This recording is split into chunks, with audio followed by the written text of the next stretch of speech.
Hello everyone, আজকে আমি তোমাদের একমাত্রিক গতি চ্যাপ্টারের যে স্কেলার বা ভেক্টর রাশিগুলো রয়েছে, কোনগুলি স্কেলার রাশি কোনগুলি ভেক্টর রাশি হবে, অথবা কীভাবে বুঝে যাবে যে কোনটি স্কেলার রাশি হবে কোনটি ভেক্টর রাশি হবে, অথবা কোশ্চেনে তোমাদের অনেক সময় কোশ্চেনে দেওয়া থাকে তোমরা বুঝতে পারো না যে এটি কী বলছে, যেমন বেগ আর দুটির মধ্যে কনফিউশন হয়ে যাও, অথবা সরণ আর কি ডিস্ট্যান্সের মধ্যে অর্থাৎ দূরত্বের মধ্যে কনফিউশন হয়ে যাও।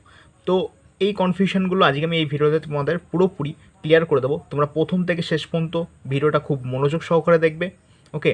আর পেন আর খাতা নিয়ে নাও, আর এগুলো প্রত্যেকটা টপিক তোমরা অবশ্যই কী করবে, নোট ডাউন করে নেবে, ওকে? এবার দেখো, তাহলে আমরা দেখবো যে স্কেলার রাশি আর কি ভেক্টর রাশি, ওকে? স্কেলার কাকে বলা হয় আর ভেক্টর রাশি বা ভেক্টর রাশি কোনগুলোকে বলা হয়? দেখো, স্কেলার বলতে আমরা জানি যে স্কেলার যাদের কি মান ও দিক উভয়ই আছে। কি আছে? স্কেলার যারা হয় তাদের মান আছে, অর্থাৎ ইংলিশে একে কী বলা হয়, ম্যাগনিটিউড। কারণ ইংলিশ কেন বলছি তার কারণ হচ্ছে, দেখো তোমরা অনেকে এনসিইআরটি বেসড পড়ানোর জন্য রিকোয়েস্ট করো, ওকে? তো এনসিইআরটি বেস যাতে কভার হয়ে যায়, ইংলিশ ভার্সনটাও বলে দিচ্ছি সাথে সাথে। তো স্কেলার রাশি কি, মান থাকবে শুধুমাত্র, ওকে? আর ভেক্টর রাশি কী হবে, মান ও দিক উভয়ই থাকবে, মান ও দিক উভয়ই থাকবে। অর্থাৎ কি, মান বলতে এখানে বোঝাচ্ছে ম্যাগনিটিউড আর কি ডিরেকশন, ম্যাগনিটিউড ও ডিরেকশন। তাহলে কি বললাম যে স্কেলার রাশির ক্ষেত্রে শুধুমাত্র কি ম্যাগনিটিউড থাকবে, ওকে? এমএজি ম্যাগনিটিউড থাকবে, শুধুমাত্র মান থাকবে। আর ভেক্টর রাশির ক্ষেত্রে কী হবে, মান ও দিক উভয়ই থাকবে। এবার দেখো, ধরো ডিস্ট্যান্স আর ডিসপ্লেসমেন্ট, এই দুটোর মধ্যে কোনটি স্কেলার রাশি হবে আর কোনটি ভেক্টর রাশি হবে, ওকে? ডিস্ট্যান্স আর ডিসপ্লেসমেন্টের মধ্যে কোনটি স্কেলার রাশি হবে কোনটি ভেক্টর রাশি হবে? তো বলি যে ডিস্ট্যান্স কী হবে, ডিস্ট্যান্স হয়ে যাবে অর্থাৎ দূরত্ব কী হয়ে যাবে, স্কেলার রাশি হবে। আর ডিসপ্লেসমেন্ট অর্থাৎ কি সরণ কী হবে, ভেক্টর রাশি হয়ে যাবে, ওকে? সরণ কী হবে, ভেক্টর রাশি হয়ে যাবে। তার কারণ কি, দেখো যখন ডিস্ট্যান্স আমরা প্রকাশ করি, ডিস্ট্যান্স মনে করো, ছোট্ট একটা এক্সাম্পল নিচ্ছি, মনে করো তুমি এ থেকে বি বিন্দুতে যাবে। তো এ থেকে বি বিন্দুতে তুমি অনেকভাবে যেতে পারো, মনে করো এইভাবে যেরকম খুশি তুমি এ থেকে বি বিন্দুতে আসলে, ওকে? যেরকম খুশি এইভাবে যেরকম খুশি এ থেকে বি বিন্দুতে তুমি আসলে, ওকে? তার মানে কি, তুমি কতটা, মনে করো এখান থেকে এইটুকু দূরত্ব 10 কিমি, এইভাবে মনে করো 2 কিমি, এভাবে তুমি অনেকটা পথ অতিক্রম করে বিতে আসলে, ওকে? এটা হবে কি ডিস্ট্যান্স। আর এখানে ডিসপ্লেসমেন্ট হবে কি, যে শর্টকাট যে দূরত্বটা তুমি আসলে সেটা হবে ডিসপ্লেসমেন্ট। এবার কোশ্চেন আসছে যে তুমি কীভাবে বুঝবে যে কোনটি ডিস্ট্যান্স কোনটি ডিসপ্লেসমেন্ট, কোনো কোশ্চেন দেওয়া রয়েছে, তো কোশ্চেন দেখে কীভাবে বুঝবে যে এটি দূরত্ব বোঝাচ্ছে না সরণ বোঝাচ্ছে?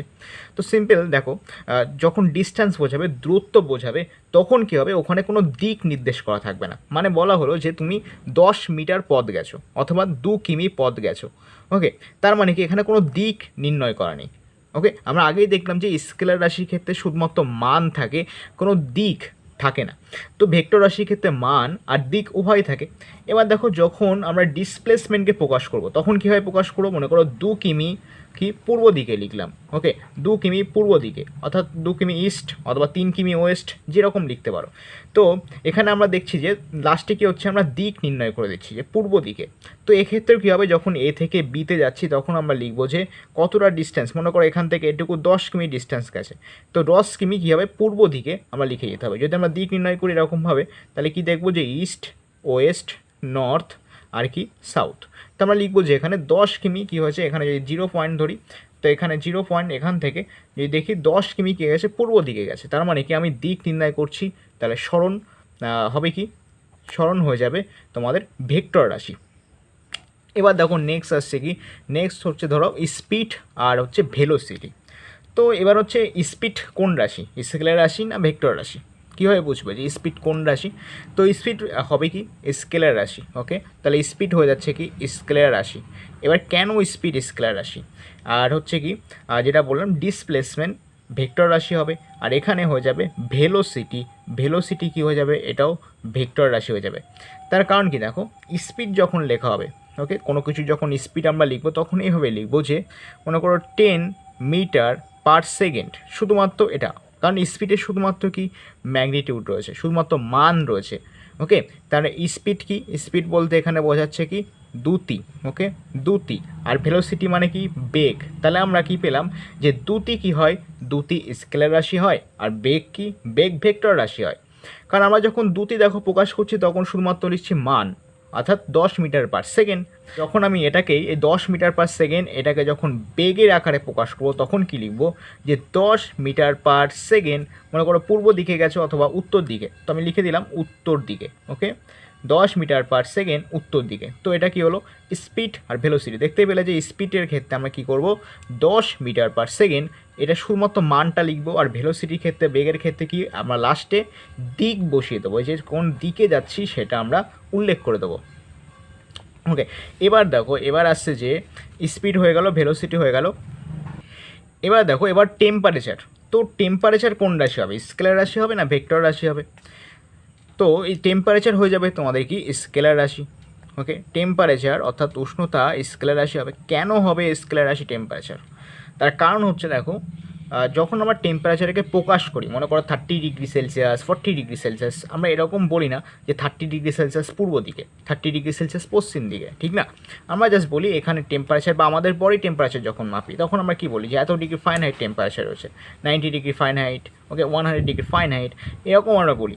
আমরা বলি না যে 100°F পূর্ব দিকে বা উপরের দিকে, নিচের দিকে, এরকম কিছু বলি না। তো আমরা শুধুমাত্র এরকম বলি যে 90°F, ঠিক না? তাহলে টেম্পারেচার কী হবে, স্কেলার রাশি হয়ে যাবে। এবার নেক্সট দেখো, নেক্সট হচ্ছে কি, ধরো মনে করো ত্বরণ। ত্বরণ কী হবে, ত্বরণ কোন রাশি হয়ে যাবে, ত্বরণ কোন রাশি হবে, ত্বরণ হয়ে যাবে ভেক্টর রাশি। ওকে, ত্বরণকে কী বলা হয়, ইংলিশে বলা হয় কি অ্যাসিলিরেশন। ওকে, অ্যাসিলিরেশন একে বলা হয়। তো আমরা দেখতে পেলাম ত্বরণ কোন রাশি হবে, ভেক্টর রাশি হয়ে যাবে। তার কারণ কি, ত্বরণের মান ও দিক উভয়ই আছে। ত্বরণকে যখন আমরা প্রকাশ করব তখন কীভাবে প্রকাশ করব, মনে করো 30 মিটার/সেকেন্ড স্কোয়ার, 30 মিটার/সেকেন্ড স্কোয়ার, মনে করো পূর্ব দিকে লিখলাম। তো এটা কী হবে, যখন আমরা দিক নির্ণয় করে দেবো তখন কী হবে, ত্বরণ প্রকাশিত হবে। ওকে, চলো এবার আমরা ডিস্ট্যান্স আর ডিসপ্লেসমেন্টের মধ্যে কি পার্থক্য রয়েছে, অর্থাৎ দূরত্ব এবং সরণের মধ্যে কি পার্থক্য রয়েছে সেটা জেনে নেব। ওকে, তাহলে আমরা দেখব যে ডিস্ট্যান্স ভার্সেস ডিসপ্লেসমেন্ট।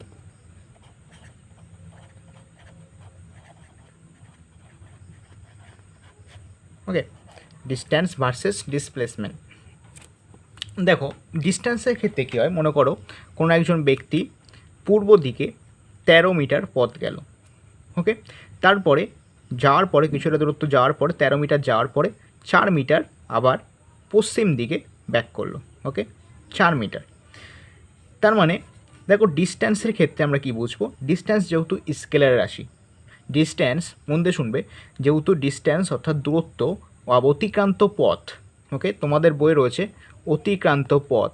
তো অতিক্রান্ত পথ কি স্কেলার রাশি, এর জন্য কি এর মান শুধুমাত্র মানের উপর নির্ভরশীল, দিকের উপর নির্ভরশীল নয়। তো প্রথমে ওই ব্যক্তি কী করেছে, পূর্ব দিকে 13 মিটার গেছে, আবার পশ্চিম দিকে 4 মিটার গেছে। তার মানে ওই ব্যক্তি টোটাল কতটা পথ অতিক্রম করেছে, দেখো প্রথমে 13 মিটার আর 4 মিটার, তার মানে কি মোট অতিক্রান্ত পথ বা মোট দূরত্ব কতটা অতিক্রম করেছে, 13 + 4 অর্থাৎ 17 মিটার, ঠিক না? এবার দেখো সেম এক্সাম্পল দিয়ে যদি আমরা দেখি ডিসপ্লেসমেন্ট কীভাবে বের করব। দেখো ডিসপ্লেসমেন্ট যখন আমরা নির্ণয় করব তখন কি, দেখো ওই ব্যক্তি পূর্ব দিকে গেছে 13 মিটার, আবার পশ্চিম দিকে গেছে 4 মিটার। ওকে, তো ডিসপ্লেসমেন্টের ক্ষেত্রে কি হয়, যখন সরণ নির্ণয় করবো আর ডিসপ্লেসমেন্ট নির্ণয় করব তখন আমরা কীভাবে নির্ণয় করব, এস দ্বারা সূচিত করা হয় ডিসপ্লেসমেন্টকে। তাহলে এস ইকুয়ালটি কী হয়, x final minus x original, অর্থাৎ অন্তিম স্থান, ওই ব্যক্তির যে অন্তিম স্থান, ওকে, মাইনাস কী হবে, ওই ব্যক্তির যে প্রাথমিক স্থান, প্রাথমিক স্থান। তাহলে দেখো ওই ব্যক্তির অন্তিম স্থান কত, প্রথমে ওই ব্যক্তি 13 মিটার গেছে, আবার 4 মিটার ব্যাক করেছে, তার মানে এখানে ওই ব্যক্তির অন্তিম স্থান এখানে এসে দাঁড়িয়ে পড়েছে সে। তাহলে এখান থেকে এটার ডিস্টেন্স কত, আমরা যদি দেখি এখান থেকে এটুকু ডিস্টেন্স 9 মিটার। ওকে, তাহলে দেখো অন্তিম স্থান 9 মিটার মাইনাস প্রাথমিক স্থান, তাহলে ওই ব্যক্তি এখান থেকে যাত্রা শুরু করেছিল ঠিক এই বিন্দুতে, ও বিন্দু থেকে, তাহলে এখানে কি 0 মিটার ছিল, তাহলে কী হবে 0 মিটার। তাহলে এখানে এস এর মান অর্থাৎ সরণের মান বা ডিসপ্লেসমেন্টের মান কি হয়ে যাবে 9 মিটার হয়ে গেল। ঠিক আছে, তাহলে দেখো অতিক্রান্ত পথ আমরা কি বের করলাম 17 মিটার, অথচ যে ডিসপ্লেসমেন্ট বা সরণের মান কি হলো 9 মিটার। এবার দেখো দ্যুতি আর বেগ এর মধ্যে কি সম্পর্ক। দ্যুতিকে আমরা কি বললাম ইংলিশে যে স্পিড আর কি ভেলোসিটি, এর মধ্যে কি সম্পর্ক অর্থাৎ স্পিড ভার্সেস ভেলোসিটি, এই দুজনের মধ্যে কি পার্থক্য রয়েছে। ওকে, দেখো স্পিড কি হয়, স্পিডের ক্ষেত্রে আমরা দেখলাম যে স্পিড স্কেলার রাশি আর ভেলোসিটি অর্থাৎ বেগ কি ভেক্টর রাশি, ঠিক না। এবার দেখো আমরা যখন দ্যুতি অর্থাৎ স্পিডকে প্রকাশ করবো তখন কি লিখবো, আমরা দেখলাম যে 10 মিটার পার সেকেন্ড, ঠিক না, 10 মিটার পার সেকেন্ড শুধুমাত্র মান লিখবো। অর্থাৎ ভেলোসিটি যখন কি, ভেলোসিটি যখন প্রকাশ করবো 10 মিটার পার সেকেন্ড একটা দিক, ইস্ট ওয়েস্ট বা যে কোনো একটা দিক আমরা এখানে উল্লেখ করবো পাশে, ঠিক আছে। এবার দেখো মনে করো সিম্পল একটা এক্সাম্পল নিচ্ছি, কোনো একটা ব্যক্তি মনে করো যাত্রা শুরু করলো। ওকে, যাত্রা শুরু করে মনে করো 150 মিটার পথ অতিক্রম করলো। ওকে, 100 মিটার পথ পূর্ব দিকে গেল, 100 মিটার পথ যাওয়ার পরে সেই ব্যক্তি আবার কি করলো 150 মিটার, মনে করো 150 মিটার পথ আবার কি করলো পশ্চিম দিকে গেল। তাহলে প্রথমে সেই ব্যক্তি কী করলো পূর্ব দিকে 100 মিটার গেল। ওকে, তারপরে এখানে থেমে আবার 150 মিটার পথ কোন দিকে গেল পশ্চিম দিকে। ওকে, তাহলে দেখো আমরা এটাকে স্পিড আর নির্ণয় করবো, অর্থাৎ এর গতি যেটা রয়েছে সেটা নির্ণয় করবো। স্পিডকে কি বলা হয় গতি বলা হয় অথবা দ্যুতি বলা হয়, অ্যাকচুয়ালি তোমাদের বইয়ে দ্যুতি রয়েছে। ওকে, ভেলোসিটিকে কি বলা হচ্ছে বেগ। তাহলে আমরা নির্ণয় করব কি এর যে স্পিড সেটা নির্ণয় করব, ওই ব্যক্তিটির স্পিড নির্ণয় করব। দেখো তাহলে উনি টোটাল অতিক্রান্ত পথ কত, যদি আমরা দেখি স্পিডকে তোমাদের বইয়ে ক্যাপিটাল ভি দিয়ে প্রকাশ করা রয়েছে, ক্যাপিটাল ভি। ওকে, আর এখানে দেখো স্পিড ইকাল টু কী হয়, স্পিড ইকাল টু হয়ে যায় অতিক্রান্ত পথ বাই সময়, অর্থাৎ সময়ের সাপেক্ষে কোনো ব্যক্তির অতিক্রান্ত পথ অতিক্রম করার হারকে কী বলা হয় দ্যুতি বলা হয় অথবা স্পিড বলা হয়। ওকে, তাহলে ওই ব্যক্তির টোটাল অতিক্রান্ত পথ কত, একটু আগে আমি দেখালাম তোমাদের অতিক্রান্ত পথ কি ডিস্ট্যান্স, অতিক্রান্ত পথকে ইংলিশে কী বলা হচ্ছে ডিস্ট্যান্স। তোমাদের একটু আগে দেখালাম যে ডিস্ট্যান্স আর ডিসপ্লেসমেন্ট অর্থাৎ সরণের মধ্যে কী সম্পর্ক। তোমরা দেখলে যে ডিস্ট্যান্স কি, টোটাল যে পথটা ওই ব্যক্তি অতিক্রম করবে সেটা আমরা কি বলবো ডিস্ট্যান্স বলবো, অর্থাৎ তার অতিক্রান্ত পথ মানে সে টোটাল কতটা পথ গেছে, সে কীভাবে গেছে দেখে লাভ নেই, আমাদের টোটাল পথটা নিতে হবে। টোটাল পথ দেখো এখান থেকে 100 মিটার গেছে, আবার টোটাল তিনি 150 মিটার গেছে, তার মানে কি তিনি টোটাল 250 মিটার পথ কিন্তু অতিক্রম করেছে। এবার মনে করো এর জন্য সময় লেগেছে, এই যে এই পথটা অতিক্রম করতে ওই ব্যক্তির সময় লেগেছে মনে করো 5 সেকেন্ড। ওকে, তাহলে আমরা এখান থেকে বের করতে পারি যে 250 মিটার পথ গেছে আর সময়ের সাপেক্ষে কত সময় নিয়েছে 5 সেকেন্ড, তাহলে ওই ব্যক্তির স্পিড আমরা নির্ণয় করতে পারবো। কীভাবে নির্ণয় করবো দেখো, তাহলে আমরা যদি এখানে ভাগ করে দিই, ওকে, তাহলে কত হচ্ছে 50 হয়ে যাচ্ছে, তাহলে 50 মিটার পার সেকেন্ড হয়ে গেল। ওকে, বুঝতে পারলে কীভাবে স্পিড নির্ণয় করব, ভেরি সিম্পল। দেখো স্পিডকে ক্যাপিটাল ভি দ্বারা সূচিত করা হয়, অর্থাৎ দ্যুতিকে ক্যাপিটাল ভি দ্বারা সূচিত করা হয়। দ্যুতি ইকাল টু কী হয় অতিক্রান্ত পথ বাই সময়। তাহলে দেখো এখানে ওই ব্যক্তির টোটাল অতিক্রান্ত পথ কত অতিক্রম করেছে, প্রথমে গেছে 100 মিটার পূর্ব দিকে, তারপরে গেছে 150 মিটার পশ্চিম দিকে, তার মানে টোটাল তিনি 250 মিটার পথ অতিক্রম করেছে আর তার এই পথ অতিক্রম করতে 5 সেকেন্ড সময় লেগেছে। তাহলে আমরা 5 দিয়ে ভাগ করে দেবো, কারণ কি অতিক্রান্ত পথ অর্থাৎ কি মোট অতিক্রান্ত পথ বলতে পারো বা অতিক্রান্ত পথ বাই সময়, মোট সময় তিনি মোট কতটা সময় নিয়েছে, মোট 5 সেকেন্ড সময় নিয়েছে। তাহলে কী হবে 50 মিটার পার সেকেন্ড, এটা কী হয়ে যাবে স্পিড হয়ে যাবে, অর্থাৎ দ্যুতি প্রকাশ করা যাবে। এবার দেখো বেগের ক্ষেত্রে, বেগ যখন নির্ণয় করবো মনে করো এটাই নিয়ে নেবো এক্সাম্পল হিসাবে।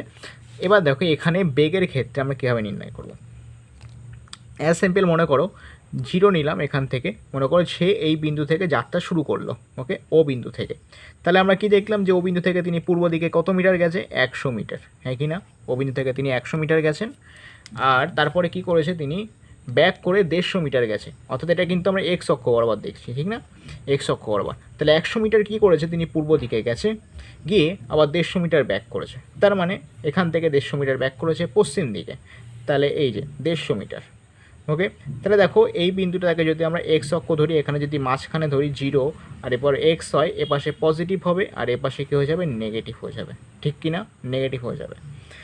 তাহলে তিনি কিন্তু এদিকে গেছে কি 50 মিটার। ওকে, তাহলে দেখো এদিকে ব্যাক করেছে কি তিনি 50 মিটার, হ্যাঁ কি না, এই যে এখান থেকে এইটুকু। ওকে, দেখো আমি কী বলতে চাইছি মন দিয়ে দেখো।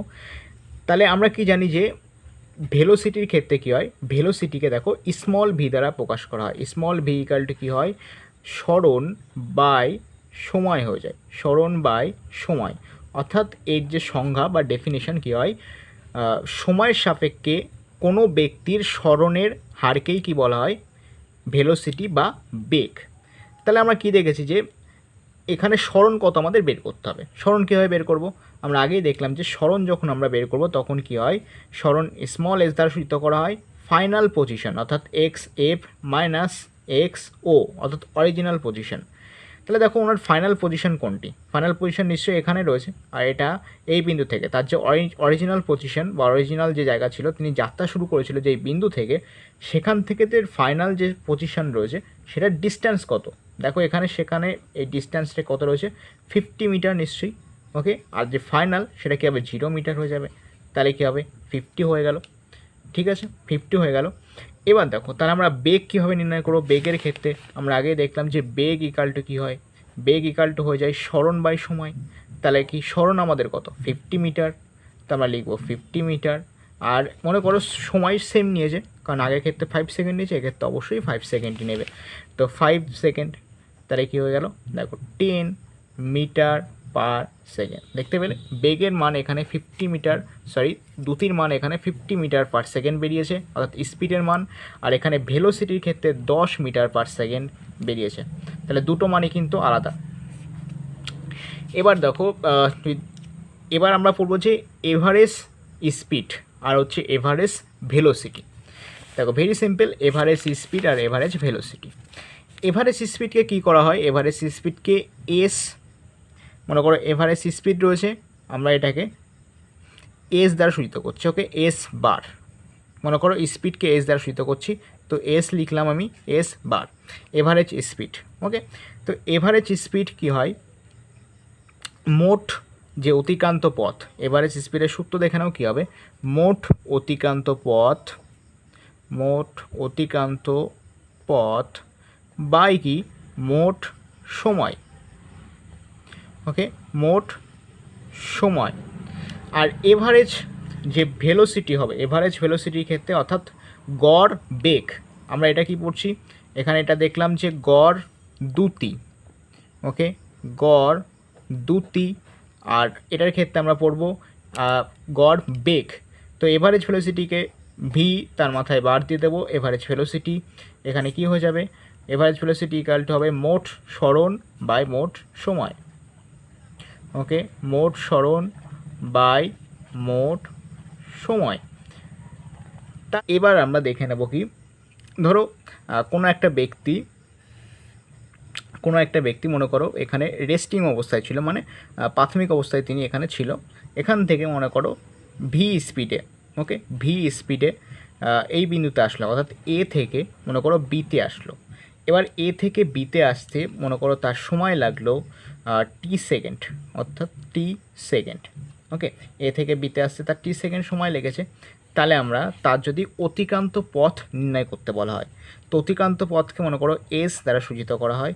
তো অতিক্রান্ত পথ কী হবে, এস ইকুয়াল টু হয়ে যাবে V T. Okay, S equal to কী হয়ে যাবে, ভি টি। এটা তার কারণ কি, দেখো এই যে এখানে যখন ওই ব্যক্তি প্রাথমিক অবস্থায় ছিল, ওই ব্যক্তি এখানে প্রাথমিক অবস্থায় ছিল, আর এটা তার অন্তিম অবস্থায়। ওকে, ভি যেহেতু আমরা কি বললাম, বেগ। ওকে, এখানে ওই ব্যক্তি প্রাথমিক অবস্থায় ছিল, তার মানে কি রেস্টিং অবস্থায় ছিল বললাম, তাহলে ইউ ইকাল টু কী হয়ে যাবে, 0। ইউ মানে কি, ইউ হচ্ছে প্রাথমিক অবস্থান বা প্রাথমিক বেগ, সরি ইউ হচ্ছে কি প্রাথমিক বেগ, আর ভি কি অন্তিম বেগ। ওকে, অন্তিম বেগ। এবার দেখো আমরা কি দেখলাম, তাহলে দেখলাম যে এখানে যে গড় দ্রুতি আর গড় বেগ এই দুটো কিন্তু সমান নয়, কিছু কিছু ক্ষেত্রে সমান হতে পারে। ওকে, কিছু কিছু ক্ষেত্রে গড় দ্রুতি আর গড় বেগ সমান হতে পারে, পসিবল, বাট ম্যাক্সিমাম ক্ষেত্রে কি সমান হয় না। এবার আমার ত্বরণ পড়ে নেবো যে ত্বরণ কি, ভেরি ইন্টারেস্টিং ত্বরণের জন্য। ওকে, ত্বরণটা খুব ভালো করে বুঝবে, আর ত্বরণ খুবই খুবই ইম্পর্টেন্ট, পরীক্ষায় ম্যাক্সিমাম কোশ্চেন ত্বরণ থেকে দেওয়া হয়। ওকে, যদিও এটা বেসিকটা তোমাদের জানতেই হবে যে দ্যুতি কি বেগ কি, এর জন্য আমি দ্যুতি আর বেগ তোমাদের দেখিয়ে দিলাম, আর ত্বরণটা খুব মন দিয়ে দেখবে। এবার দেখো ত্বরণকে কি, ত্বরণকে এ চিহ্ন দ্বারা প্রকাশ করা হয়, ত্বরণকে এ চিহ্ন দ্বারা প্রকাশ করা হয়। এবার এ চিহ্ন দ্বারা কেন প্রকাশ করা হয়, দেখো এ মানে কি, এ মিনস অর্থাৎ অ্যাসিলিরেশন বলা হয়, অ্যাসিলিরেশন। ওকে, অ্যাসিলিরেশন, তো এখান থেকে কি আসছে, এ নেওয়া হয়েছে অ্যাকচুয়ালি। তো মনে রাখবে যে অ্যাসিলিরেশনের এই এ, ওকে, ক্যাপিটাল এ, এটা কি এখানে স্মল এ দ্বারা প্রকাশ করা হয়, তো ত্বরণকে স্মল এ দ্বারা প্রকাশ করা হয়। তো ত্বরণের ডেফিনেশন কি, দেখো ত্বরণের যে সংজ্ঞা হবে, ডেফিনেশন হবে, সেটা কি, সময়ের সাপেক্ষে বেগ পরিবর্তনের হারকে, বেগের পরিবর্তনের হারকে কি বলা হবে, ত্বরণ। এবার দেখো বেগের পরিবর্তন বলা আছে, অর্থাৎ এক্ষেত্রে বেগ বৃদ্ধিও পেতে পারে, আবার বেগ হ্রাসও পেতে পারে, ঠিক না। তো আমি কি দেখলাম, ত্বরণকে এ দ্বারা প্রকাশ করা হয়, আর ত্বরণের ডেফিনেশন দেখলাম কি, বেগ পরিবর্তন বাই সময়। এবার দেখো ত্বরণ, তাহলে আমরা দেখলাম যে এ ইকাল টু কী হয়, বেগের পরিবর্তন। বেগের পরিবর্তন বলতে কি, অন্তিম বেগ মাইনাস প্রাথমিক বেগ বাই কি সময়। ওকে, এটাই কী হবে, বেগের পরিবর্তন বাই সময়। তো অন্তিম বেগ কত আর প্রাথমিক বেগ কত সেটা বের করে নিয়ে সময় দিয়ে ভাগ করে দেবে, তাহলে কী হয়ে যাবে, আমরা ত্বরণ পেয়ে যাব। ত্বরণ দু প্রকার, ওকে, এক হচ্ছে কি পজিটিভ আর এক হচ্ছে নেগেটিভ। তো পজিটিভ কখন হবে আর নেগেটিভ কখন হবে, যখন কী হবে, ভেলোসিটি অর্থাৎ সময়ের সাপেক্ষে যখন ভেলোসিটি কী হবে, অর্থাৎ বেগ কী হবে, যখন বৃদ্ধি পাবে, সময়ের সাপেক্ষে বেগ যখন বৃদ্ধি পাবে তখন কী হবে, পজিটিভ ত্বরণ হবে, আর যখন বেগ কী হবে, হ্রাস পাবে, তখন কী হয়ে যাবে, নেগেটিভ ত্বরণ হবে।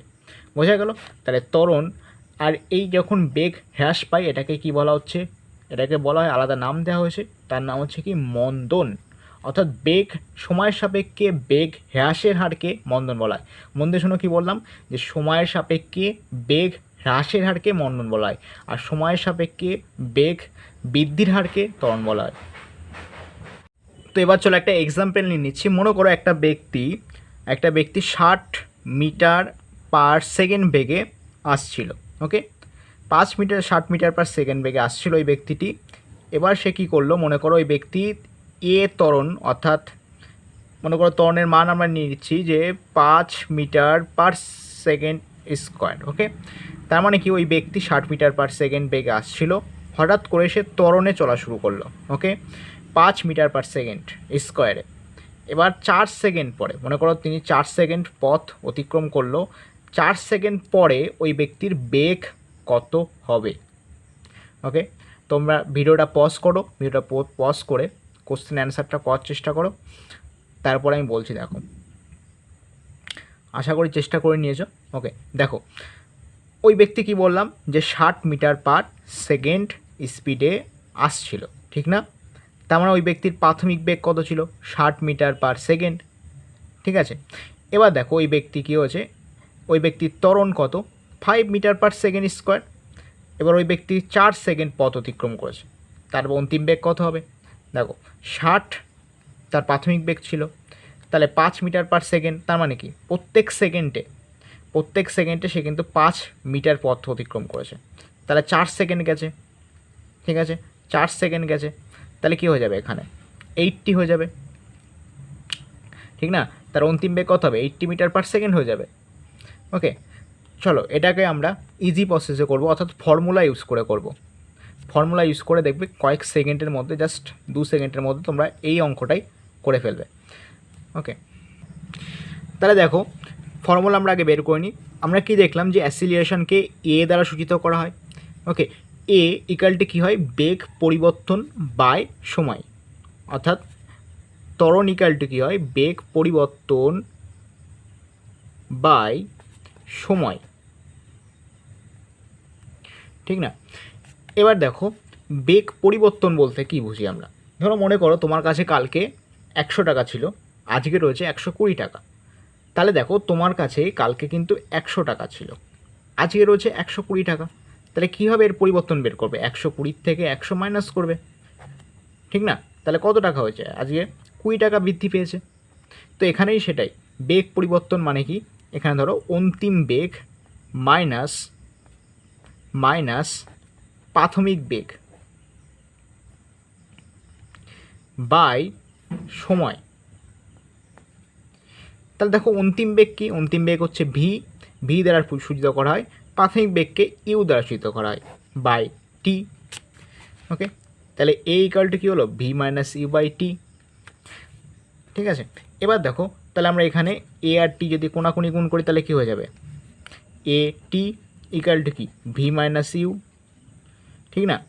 আবার দেখো যদি ইউটাকে এপাশে নিয়ে আসি তাহলে কী হয়ে যাবে, এ টি প্লাস ইউ ইকুয়াল টু কি, ভি। তাহলে ভি ইকুয়াল টু কী হলো, ইউ প্লাস এ টি। এটাকে যদি ঠিক করে লিখি সোজা করে, তাহলে ভি ইকুয়াল টু কী হবে, ইউ প্লাস এ টি। ওকে, এটাই কি গ্যালিলিওর প্রথম সূত্র ছিল। গ্যালিলিও 4টি সূত্র দিয়েছিল, 4টি সমীকরণ দিয়েছিল, সেটার মধ্যে প্রথম সমীকরণ হচ্ছে কি V equal to U plus A T. এবার আমরা যে অঙ্কটা একটু আগে করলাম সেই অঙ্কটা এবার সূত্র বসিয়ে করব। তাহলে আমরা কী বললাম, অঙ্কটা ছিল কি 60 মিটার পার সেকেন্ড বেগে একজন ব্যক্তি আসছিল, হঠাৎ করে ত্বরণে যাওয়া শুরু করলো। ত্বরণ তার কত ছিল, এ ইকুয়াল টু ছিল 5 মিটার পার সেকেন্ড স্কোয়ার, এবং এই যে পথ সে অতিক্রম করেছে 4 সেকেন্ডে অতিক্রম করেছে, তার অন্তিম বেগ কত হবে নির্ণয় করতে বলা হয়েছিল, তাই তো? তাহলে দেখো আমরা ভি এর মান নির্ণয় করব। ভি এর মান কী করে নির্ণয় করবো, ভি ইকুয়াল টু হবে ইউ ইকুয়াল টু কি 60 মিটার পার সেকেন্ড, ঠিক না? ইউ কি প্রাথমিক বেগ, আমি বলেছি যে 60 মিটার পার সেকেন্ড বেগ আসছিল, তাহলে ইউ এর জায়গায় বসিয়ে দেবো 60 প্লাস এ, দেখো এ রয়েছে এখানে, এ কত 5 মিটার পার সেকেন্ড স্কোয়ার, তাহলে 5 ইন্টু টি কত, টি বলেছি 4 সেকেন্ড, তাহলে হয়ে গেল এখানে 60 প্লাস 20 হয়েছে 80। তা আগেও দেখো 80 বেরিয়েছিল, এখনও 80 বেরোলো, 80 মিটার পার সেকেন্ড। তাহলে ফর্মুলার সাহায্যে তোমরা ইজিলি জাস্ট 2 সেকেন্ডের মধ্যে বের করে ফেলতে পারবে। এবার সেকেন্ড যে সূত্র ছিল, সেকেন্ড গ্যালিলিওর ক্ষেত্রে ছিল s equal to u t plus half a t square. Third ছিল কি v square equal to u square plus 2s। Okay, এই সূত্রগুলো আমি সলভ করিয়ে দেবো কীভাবে বের করবে আর কীভাবে এর থেকে যে অঙ্কগুলো আসে সেগুলো আমি করিয়ে দেবো। ওকে, নেক্সট ভিডিওতে করে দেবো। অবশ্যই তোমরা নেক্সট ভিডিওর জন্য সাবস্ক্রাইব করে নিও চ্যানেলটাকে, আর নোটিফিকেশনের জন্য বেল আইকনে পাশে ক্লিক করে দিও।